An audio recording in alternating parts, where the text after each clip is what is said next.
Das Königreich Myrtana, wiedervereint durch die Hand König Robas II. Hm? Ich kriege Besuch von Ihnen.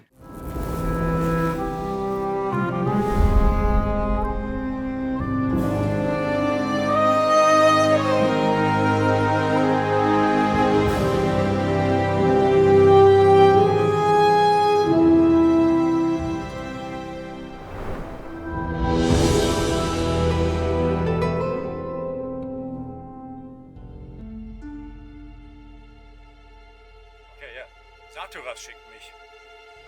Ich habe einen Brief für den obersten Feuermagier.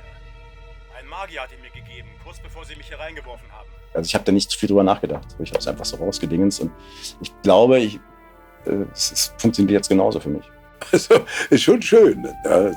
Die Rolle war ein Traum für mich. Eine gute Geschichte und gute Charaktere, das ist eigentlich das Wesentliche, was es ausmacht. Und das kann man auch immer und immer wieder neu erzählen. Was mich hierher bringt, ich bin mit dem Flugzeug gekommen. Nein, mein Name ist Christian Pewerka, ich bin Schauspieler und ich spreche den namenlosen Helden in Gothic. Ich war schon bei der ursprünglichen Fassung vor langer Zeit.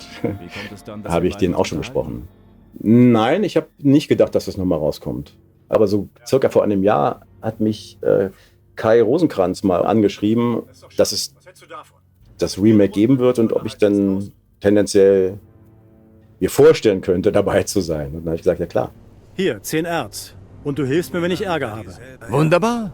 Dann gehörst du jetzt offiziell zu Jakals Wohlfahrtsverein. Wer wagt es, mich zu stören? Mein Name ist Xardas. So hätte er wahrscheinlich geantwortet.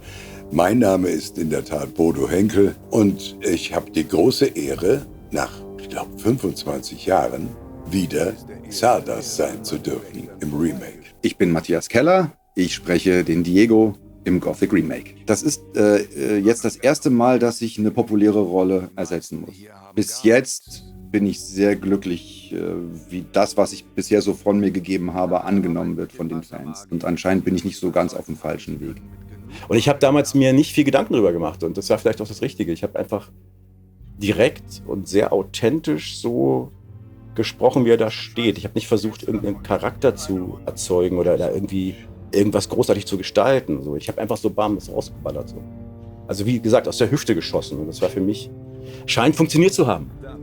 Und ich weiß noch, das war ein bisschen lustig, weil ich dachte so, das deutsches Computerspiel und so, dachte ich so auch, Dann saßen da die beiden Typen so mit verwuschelten Haaren im Sweatshirt, irgendwie so völlig mit Augenringen und so. Und dann dachte ich so, naja, gut, machst du halt. Und dann war das halt ein Riesenerfolg. So. Also, eins muss ich mal ganz klipp und klar sagen. Diese Rolle, Xardas, die ich damals völlig unterschätzt habe.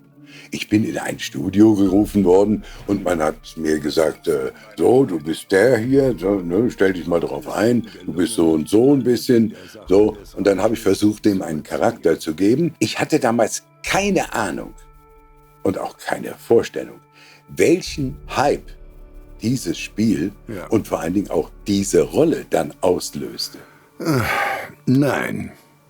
Ich muss dazu sagen, dass ich zu der Zeit ja auch Kids hatte, die so in so einem, die damals auch Computerspiele gespielt haben und so. Und es war schon lustig, dass ich dann meine eigene Stimme sozusagen aus dem Kinderzimmer meiner Jungs gehört habe. So. Wenn dann so was passiert, dass du stehst im Fahrstuhl in einem Kaufhaus oder so, unterhältst dich mit deiner Freundin und plötzlich dreht sich vor dir jemand um und sagt, der namenlose Held. Ich bin tatsächlich irgendwo schon reingekommen, sollte mich vorstellen, das sei es eine Arztpraxis oder sonst was, und dann mit einmal, mein Gott, Sie klingen wie... Und irgendwann musste ich dann noch sagen, ich bin's. So. Es ist tatsächlich so, dass ich erst nach Jahren aufmerksam gemacht wurde auf diese Internetseite The World of Gothic. Und dann habe ich gesagt, ach, was diskutieren die da über mich? Das ist ja lustig. Dann habe ich, wie gesagt, festgestellt, Halleluja, hier ist ja richtig was los. Meine Güte. Ja, und habe mich dann auch hier und da mal an dem einen oder anderen beteiligt. Und die fragten mich dann auch irgendwann, sag mal, da ist doch was am Laufen. Was ist? Keine Ahnung. Also, die kamen damit, dass es ein Remake geben soll. Ich bin Tim Hennemann und ich übernehme die Dialogregie für das Gothic Remake. Es gibt eine englische Sprachausgabe, aber bei Gothic ist es so, da es ja ursprünglich mal ein deutsches Projekt war, dass wir tatsächlich da unsere eigene Sprachausgabe machen und keine klassische Übersetzung, sodass die Charaktere teilweise ganz andere Sachen erzählen als im Englischen, auch wenn das Ziel letzten Endes das gleiche ist. Also so ein Remake ist ja nur dann sinnvoll, wenn man einerseits das, was vorher da war, irgendwie bedient und feiert und sich andererseits aber auch weiterentwickelt. Ich glaube, ein gutes Remake erkennt man immer daran, dass man die Charaktere liebgewonnen hat, respektiert hat und das auch im Remake zu spüren ist, dass es nicht nur darum geht, schneller, höher, besser zu werden, sondern dass man beim Kern der Geschichte bleibt. Eine gute Geschichte und gute Charaktere, das ist eigentlich das Wesentliche, was es ausmacht. Und das kann man auch immer und immer wieder neu erzählen. Also, für mich war sofort klar, ja, klar, logisch. Schon alleine, weil ich glaube, dass die Fans das mögen. Also, wenn ich es wieder getroffen habe, dann war das so, weil ich es einfach weiß, so wie es geht, weil ich auch damals da irgendwie nicht lange dran rumgemacht habe. Also ich habe da nicht viel drüber nachgedacht. Ich habe es einfach so rausgedingens und ich glaube, es funktioniert jetzt genauso für mich. Also ich habe das Gefühl zumindest, dass sich mein Körper und meine Stimme daran erinnert. Ich habe einen Brief für den obersten Feuermagier. Ach ja? Ja, ein Magier hat ihn mir gegeben, bevor sie mich hier reingeworfen haben. wie bin ich vorgegangen? Ich habe mir erstmal die Diego-Clips angeguckt. Und ich habe auch relativ früh klar gemacht, ich versuche jetzt hier nicht den Uwe Koschel zu imitieren, sondern ich mache schon den Diego, dass er auf ihn passt. Aber ich muss schon gucken, dass ich meine eigene Stimme kriege, weil sonst wäre es, also ich komme nicht an Uwe Koschel ran, Punkt. Und ich glaube, das ist auch das Wichtigste, was man aus Respekt vor einer Rolle, die schon etabliert ist, machen muss, dass man sagt, das kann ich nicht besser machen, das ist schon perfekt so, wie es ist. Also Gothic hat eine sehr derbe Sprache. Ich würde Ruhrpott-Charme dazu sagen. Und das ist auf jeden Fall was ganz, ganz Eigenes. Die Leute werden nicht zwingend aggressiv, aber es gibt auch wirklich wenig richtig gut gelaunte Charaktere in diesem Spiel. Die sind alle eher so ein bisschen genervt, denn wir haben es ja nur mit Sträflingen zu tun. Die sind alle in dieser Gefängniskolonie und die haben alle keinen Bock da drin zu sein. Wenn man jetzt gerade auch mal von dem Remake ausgeht, ja, das ist ja, ich sag mal, schon eine ziemlich harte Welt. Und mir gefällt das eigentlich ganz gut. Aus dem einfachen Grunde, weil man kann da doch irgendwohin woanders abtauchen, aber man wird nicht gleich so verwirrt, dass da alles ganz anders ist. Achso, die Welt von Gothic ist zumindest eine internetfreie Welt. Also das macht es vielleicht aus, ja, dass die Leute wirklich noch miteinander die Sachen abhandeln müssen. Die gehen einfach hin und sagen, hey, eine Replik, die ich dauernd spreche, ist, hey, ich bin der Neue hier. Wer hat hier was zu sagen? Oder kannst du mir helfen? Ich mag keine Lügner. Ich schätze, ich muss dir ein paar aufs Maul hauen. 1:1, was da steht. Wenn du mich anlügst, dann kriegst du ein paar aufs Maul. So, ganz einfach. Der namenlose Held ist ein sehr schroffer Typ, emotional wenig involviert, könnte man meinen, aber er macht das Beste aus der Situation. Er schlägt sich da auf jeden Fall durch und findet auf seine ganz eigene Art und Weise Wege, um in dieser Welt zu überleben. Es gibt keine Szene, wo er irgendwie Mitleid mit jemandem hat oder jemanden irgendwie pampert oder irgendwie versucht, ihn zu trösten oder so. Aber ich glaube, er ist insofern emotional, dass er halt gerade raus ist und dass er merkt, wenn ihn jemand nervt oder anlügt oder so.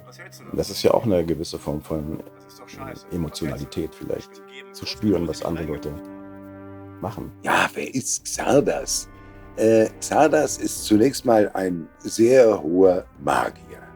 Auch mit sehr vielen dämonischen Kräften. Er kann dir zugeneigt sein, aber er kann dich auch ablehnen. Und wenn du zu ihm kommst und willst etwas, ja, dann musst du jetzt nicht glauben, dass er jetzt tatsächlich gleich auf dich zukommt und sagt, jo, Junge, was gibt's, was brauchst du? Ja, wie kann ich dich irgendwie noch magisch unterstützen? Nee. Da muss man sich schon ein bisschen was verdienen, weil nicht nur du hast ein Ziel, er hat auch was vor. Und dazu braucht er dich genauso, wie du ihn brauchst. Nur, das sagt er dir nicht. Diego selber, wie gesagt, ist ja immer so ein bisschen der ruht immer so ein bisschen in sich, aber der macht auch gleichzeitig eine Ansage. Das heißt, für mich spricht der immer langsam, aber bedacht.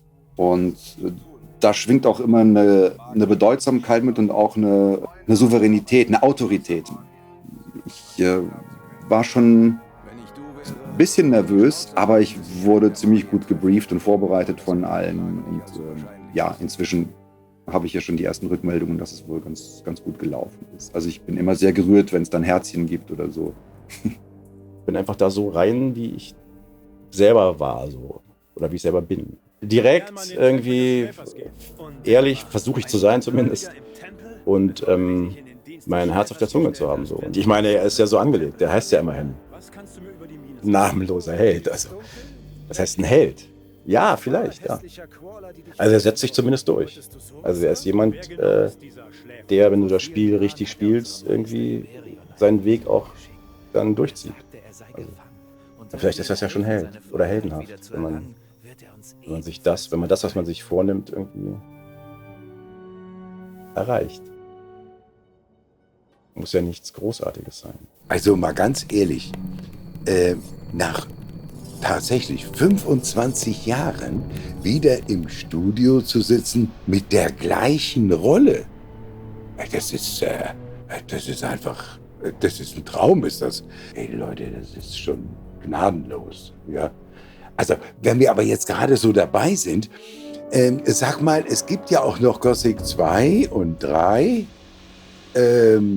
Macht ihr da, ob ihr es glaubt oder nicht, ich kriege hier keine Antwort. Könnt ihr die, ja, nee, verstehe ich. Ja, nee, ist klar, wie immer.